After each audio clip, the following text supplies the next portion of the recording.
Hello students, good morning and I welcome all of you in this online English class. Let's start our topic tense, and today we shall discuss present perfect tense. Present perfect tense is mostly used to show recently completed activities that are still important. हाल ही में पूरे हुए वो काम जो वर्तमान में प्रासंगिक हैं, उनके लिए हम प्रेजेंट परफेक्ट टेंस का यूज़ करते हैं. फॉर एग्जाम्पल हम एक सेंटेंस को देखते हैं कि आई हैव कंप्लीटेड माई होमवर्क. इस सेंटेंस में मे बी गार्जियन के द्वारा बच्चे को ये इंस्ट्रक्शन दिया गया है कि आप अपना होमवर्क पूरा करें, उसके बाद में खेलने जा सकते हैं. तो बच्चे ने होमवर्क पूरा करते ही अपने गार्जियन से कहा I have completed my homework. It mean he just seeking permission to play. वो खेलने जाने की परमिशन लेना चाहता है. इट मीन इसका वर्तमान में भी एक अलग मीनिंग निकल रहा है. यदि हम किसी पास्ट की एक्टिविटी को बताना चाहते हैं जस्ट एक इन्फॉर्मेशन के तौर पे, तो इसके लिए हम वर्ब की सेकंड फॉर्म का भी यूज कर सकते हैं. For example I completed my homework. आप जस्ट ये कहना चाहते हैं कि आपने अपना होमवर्क पूरा कर लिया. इसका वर्तमान में कोई रेफरेंस नहीं है, आप जस्ट ये इन्फॉर्मेशन देना चाहते हैं और इसके बाद भी आप पास्ट की ही किसी एक्टिविटी को डिस्क्राइब करना चाहते हैं. Present perfect tense and past indefinite tense के इस अंतर को हम समझते हैं टेंस की टाइमलाइन की हेल्प से. प्रेजेंट परफेक्ट टेंस की जो टाइमलाइन है, इसमें जो मोमेंट ऑफ स्पीकिंग है, मोमेंट ऑफ स्पीकिंग से पहले पास्ट और मोमेंट ऑफ स्पीकिंग के बाद फ्यूचर. लेकिन इमीडिएट जो पास्ट है और इमीडिएट फ्यूचर है, जिसको हम प्रेजेंट का नाम देते हैं, तो इसमें जो भी एक्टिविटी होती है वो इमीडिएट पास्ट के अंदर हैपन होती है. वो अभी तक पास्ट का पार्ट नहीं बनी होती. वो एक फिनिश्ड एक्शन को शो करती है, लेकिन वो टाइम फिनिश्ड नहीं होता. उस एक्टिविटी का प्रेजेंट के साथ रिलेशन होता है. प्रेजेंट में एक अलग मीनिंग होता है. जैसे कि हमने ऊपर के सेंटेंस में देखा आई हैव कंप्लीटेड माई होमवर्क. मैंने अपना होमवर्क कंप्लीट कर लिया. वो मात्र एक्टिविटी पूरा होने का मैसेज नहीं दे रहा, बल्कि एक अन्य मीनिंग भी प्रेजेंट के अंदर कन्वे कर रहा है. जबकि जो पास्ट इंडेफिनिट टेंस है, इसमें जो टाइम लाइन है, हमारा जो मोमेंट ऑफ स्पीकिंग है, पास्ट टाइम बाद का फ्यूचर टाइम, लेकिन जो प्रेजेंट बनता है जिसमें इमीडिएट पास्ट और इमीडिएट फ्यूचर मिला रहता है. लेकिन इसके अंदर जो एक्टिविटी है वो कहीं ना कहीं पास्ट में घटित होती है. उस एक्टिविटी का प्रेजेंट के साथ कोई कनेक्शन नहीं होता, कोई प्रेजेंट रेफरेंस में कोई अलग से मीनिंग नहीं होता. जस्ट वो पास्ट की एक इन्फॉर्मेशन होती है और उसके बाद भी हम पास्ट की ही हेल्पिंग वर्ब का यूज़ करते हैं. प्रेजेंट परफेक्ट टेंस और पास्ट इंडेफिनिट टेंस के इस अंतर को समझने के लिए हम एक एग्जाम्पल की हेल्प लेते हैं. फॉर एग्जाम्पल इफ़ आई से my uncle has come and my uncle के. प्रेजेंट परफेक्ट के अंदर यदि आप कहते हैं कि माई अंकल हैज़ कम, इसमें भी अंकल आने की एक्टिविटी कंप्लीट है. और यदि हम कहते हैं कि माई अंकल केम, इसमें भी अंकल आने की जो एक्टिविटी है वो कंप्लीट है. लेकिन इन दोनों सेंटेंसेस में डिफरेंस है. ऊपर का जो सेंटेंस है वो प्रेजेंट से जुड़ा हुआ है, प्रेजेंट में एक अलग मीनिंग देता है. लेकिन जो नीचे का सेंटेंस है वो प्रेजेंट से जुड़ा हुआ नहीं है. वो एक पास्ट की हैपनिंग है जिसको मात्र पास्ट की इन्फॉर्मेशन के लिए हम यूज करते हैं. यदि हम कहते हैं माई अंकल हैज़ कम, मेरे अंकल आ चुके हैं, it mean you are waiting for your uncle for any function. कहना कि माई अंकल हैज़ कम ये भी मीनिंग देता है कि हम उस एक्टिविटी को स्टार्ट कर सकते हैं जिसके लिए अंकल का वेट कर रहे थे. और सेकंड सेंटेंस मात्र पास्ट की एक हैपनिंग बताता है कि my uncle came and we went to market. उसके बाद भी हम पास्ट की ही वर्ब फॉर्म का यूज़ करेंगे। प्रेजेंट परफेक्ट टेंस को पूरा सीखने के लिए बने रहिए इस वीडियो के एंड तक और अभी सब्सक्राइब कीजिए स्टार्ट इंग्लिश चैनल को, ताकि आपको मिलते रहें रेगुलर वीडियोस और अपडेट्स। सबसे पहले हम सीखते हैं कि किस तरह से इंग्लिश सेंटेंस इस टेंस के अंदर हम बनाते हैं। तो हिंदी के ऐसे सेंटेंस जिनके लास्ट में चुका है, चुकी है, चुके हैं या चुका हूँ या आ है, ई है, ए है, आ हूँ, ये शब्द आते हैं, इन सभी वाक्यों को हम इस टेंस की हेल्प से इंग्लिश में ट्रांसलेट कर सकते हैं। तो सबसे पहले इंग्लिश सेंटेंस बनाने के लिए इस टेंस की हेल्पिंग वर्ब है हैज एंड हैव। इस टेंस के अंदर हम यूज करते हैं वर्ब की थर्ड फॉर्म, जिसे हम अक्सर कहते हैं पास्ट पार्टिसिपल फॉर्म का। किसके साथ हम हैज का यूज करेंगे और किस कर्ता के साथ हम हैव का यूज करेंगे। यदि हमारा सब्जेक्ट थर्ड पर्सन सिंगुलर है, यानी कि ही, शी, इट या कोई सिंगुलर नाउन है, उसके साथ हम हैज का यूज करेंगे। इसके अलावा यदि हमारा कोई सब्जेक्ट है तो हम उसके साथ हैव का यूज करेंगे। तो सबसे पहले जैसा कि हम सिंपल सेंटेंस बनाने के लिए करते हैं, सबसे पहले हम सब्जेक्ट, उसके बाद इस टेंस की हेल्पिंग वर्ब हैज या हैव में से एक, उसके बाद मेन वर्ब की थर्ड फॉर्म, ऑब्जेक्ट इत्यादि का यूज हम करते हैं। फॉर एग्जाम्पल, हम एक हिंदी सेंटेंस कि मैंने किताब लिखी है या मैं किताब लिख चुका हूँ, इसको हम जब इस टेंस में बनाएंगे तो सबसे पहले हम सब्जेक्ट आई, सब्जेक्ट मीन्स काम को करने वाला। सेकंड, हम जब आई सब्जेक्ट का यूज कर रहे हैं तो आई के साथ हेल्पिंग वर्ब इस टेंस की हम यूज करेंगे हैव, क्योंकि आई फर्स्ट पर्सन है। हम केवल थर्ड पर्सन सिंगुलर के साथ हैज का यूज करते हैं, बाकी सभी कर्ता के साथ हैव का यूज करते हैं। मेन वर्ब शो करता है मुख्य क्रिया को, और मुख्य क्रिया उस सेंटेंस के अंदर क्या काम है, क्या एक्शन है। इस सेंटेंस में एक्शन है कि मैं किताब लिख चुका हूँ, लिखने का काम है, और जिन हिंदी शब्दों के लास्ट में ना आता है वो मेन वर्ब होती हैं, तो उसमें हम मेन वर्ब की थर्ड फॉर्म यानी write, wrote, written third form का यूज करेंगे।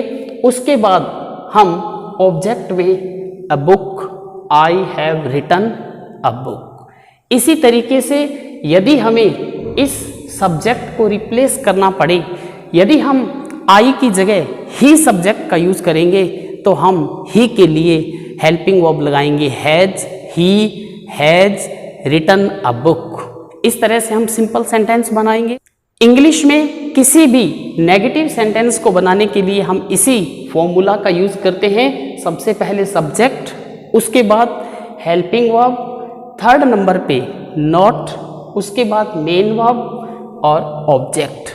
और यदि हम इसी सेंटेंस को नेगेटिव में चेंज करेंगे तो subject I, helping verb have, और हैव के बाद में थर्ड स्थान पे not, I have not written a book. यदि कर्ता चेंज करेंगे तो सिर्फ कर्ता और हेल्पिंग वर्ब चेंज होगा, he has not written a book. इसी तरीके से हम इंटेरोगेटिव सेंटेंस बनाने के लिए सभी टेंसेज में क्या करते हैं कि हेल्पिंग वर्ब को कर्ता से पहले लगा देते हैं। तो हेल्पिंग वर्ब कर्ता से पहले आ जाएगी और मेन वर्ब की थर्ड फॉर्म आ जाएगी। इसी सेंटेंस में हम हेल्पिंग वर्ब को कर्ता से पहले लगाएंगे तो have I written a book, और लास्ट में sign of interrogation question mark. और यदि हमें सेंटेंस में इंटेरोगेशन के साथ साथ नोट भी मिलता है तो हम हेल्पिंग वर्ब को सब्जेक्ट से पहले, नोट अपने सेम थर्ड नंबर पे, इसके बाद हम मेन वर्ब प्लस ऑब्जेक्ट और लास्ट में साइन ऑफ इंटेरोगेशन का यूज करेंगे। इसी सेंटेंस को देखते हैं। सबसे पहले have, subject I, not written a book और लास्ट में साइन ऑफ इंटेरोगेशन। और आप भी अपनी एक्सरसाइज के लिए अलग अलग सब्जेक्ट से जुड़े हुए अलग अलग टाइप की वर्ब वाले सेंटेंस बना के देखें ताकि आप इस टेंस के सेंटेंसेस इजीली लिख सकें। इस टेंस के अलग अलग टाइप के इंग्लिश सेंटेंस सीखने के बाद अब हम सीखते हैं कि किस तरह से इस टेंस के वर्ब फॉर्म को इंग्लिश सेंटेंस में आप पहचानोगे और किस तरह से आप correct form of the verb अपने क्वेश्चन में फिल कर पाओगे। तो सबसे पहले इस टेंस की पहचान करने के लिए हमें कुछ आइडेंटिफिकेशन वर्ड हमारे दिमाग में रखने पड़ेंगे।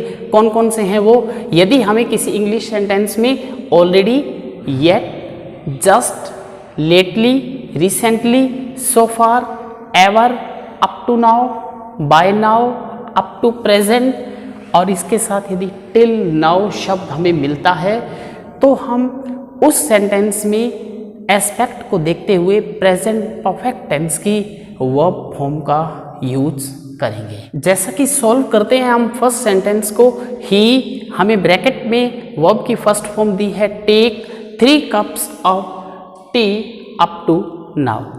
यहाँ पे सबसे पहले अप टू नाउ वर्ड हमें प्रेजेंट परफेक्ट का इंडिकेशन देता है और इसके साथ साथ ये जो एक्टिविटी है उस समय तक कितनी बार कंप्लीट हुई ये एस्पेक्ट भी प्रेजेंट परफेक्ट टेंस के द्वारा शो किया जाता है। तो हम इसमें प्रेजेंट परफेक्ट टेंस की ही हेल्पिंग वर्ब और मेन वर्ब का यूज़ करेंगे।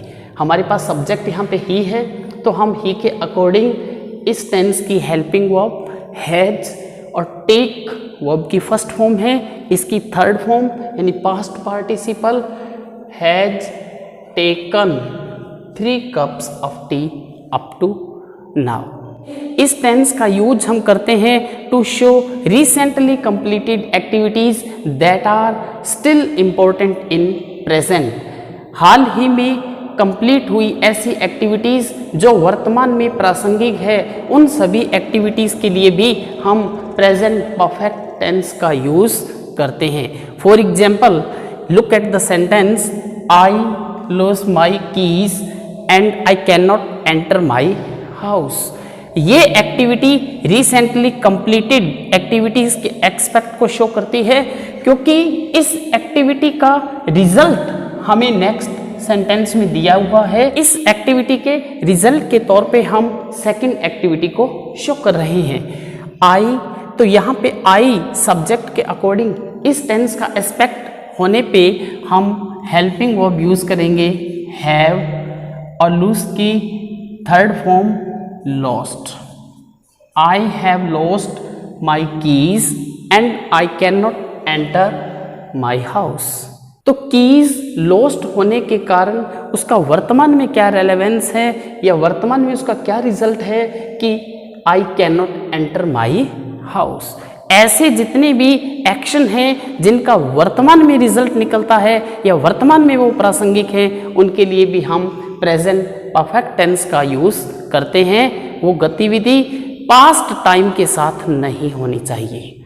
We use this tense mostly for this purpose and to show life experience if the subject is alive।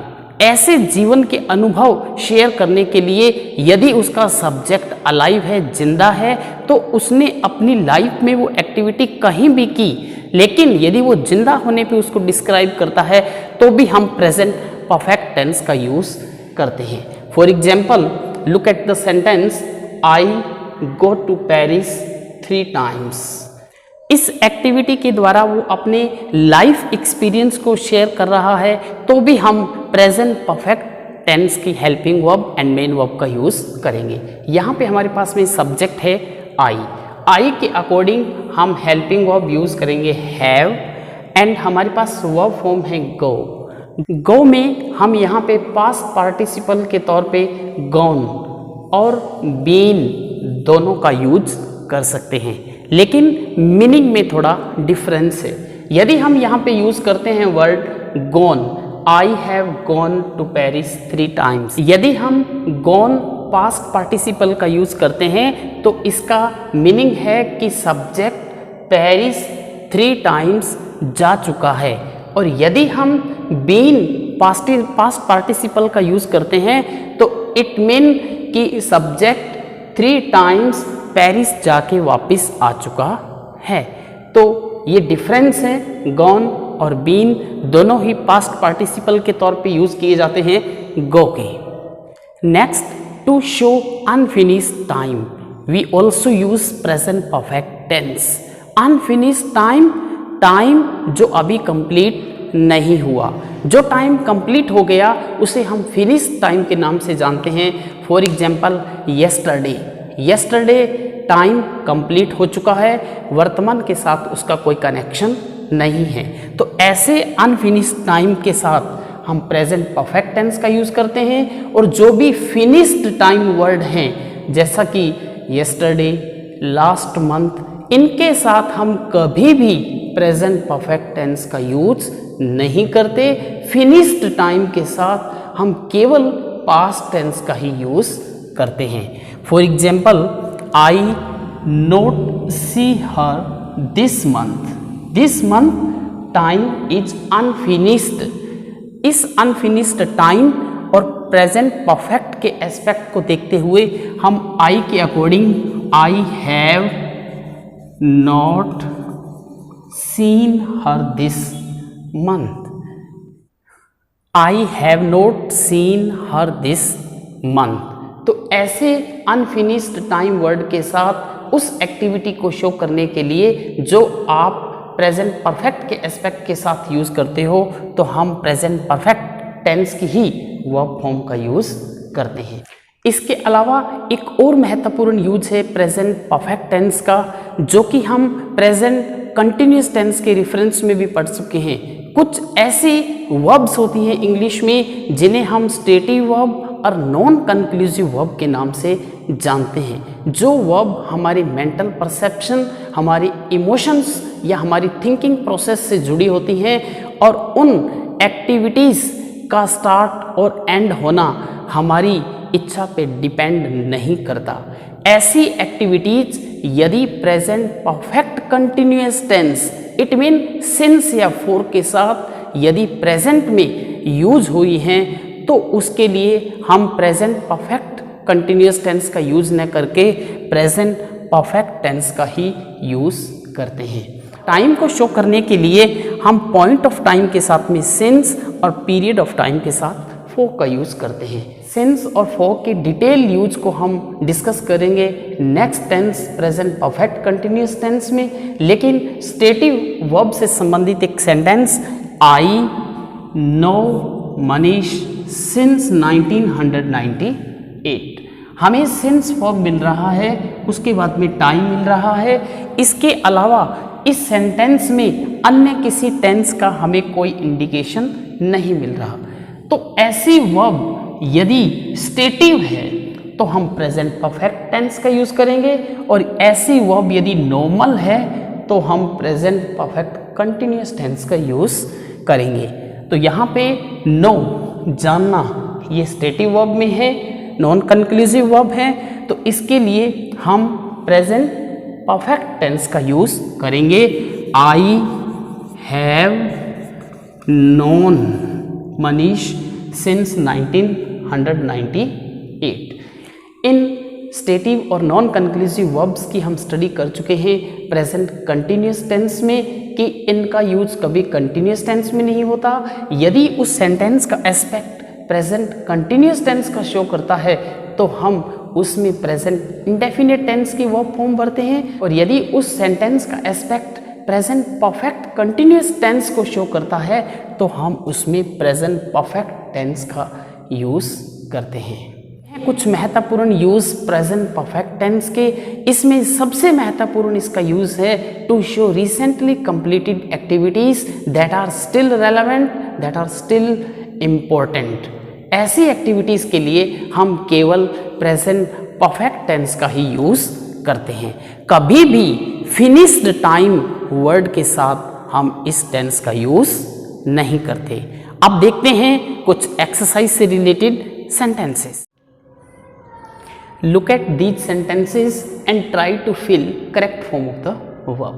First sentence, she began to live in this locality recently. सबसे पहले हम इस sentence में word देखते हैं recently. Recently word के साथ हाल ही की एक्टिविटी के एस्पेक्ट को ये सेंटेंस शो कर रहा है, जिसके लिए हम प्रेजेंट परफेक्ट टेंस का यूज़ करते हैं। प्रेजेंट परफेक्ट टेंस के अकॉर्डिंग शी सब्जेक्ट है, हम helping verb has and main verb begun. She has begun to live in this locality recently. In the same way, second sentence, my father meet the principal yesterday. इस sentence के अंदर जो yesterday word है वो finished time को show कर रहा है, और finished time के लिए हम past tense का ही यूज़ करते हैं। तो इसके लिए हम यहाँ पे मेन वर्ब की second form it mean met. His father met the principal yesterday. Next sentence, he liked this book for 5 years. For 5 years word जो है प्रेजेंट परफेक्ट कंटिन्यूस टेंस को शो कर रहा है, जब तक हमें और कोई इंडिकेशन इस सेंटेंस में नहीं मिल रहा। लेकिन जब हम इसकी वर्ब को देखते हैं तो लाइक जो वर्ब है वो स्टेटिव और नॉन कंक्लूसिव वर्ब है, तो जिसको हम प्रेजेंट परफेक्ट कंटिन्यूस टेंस में यूज़ नहीं कर सकते।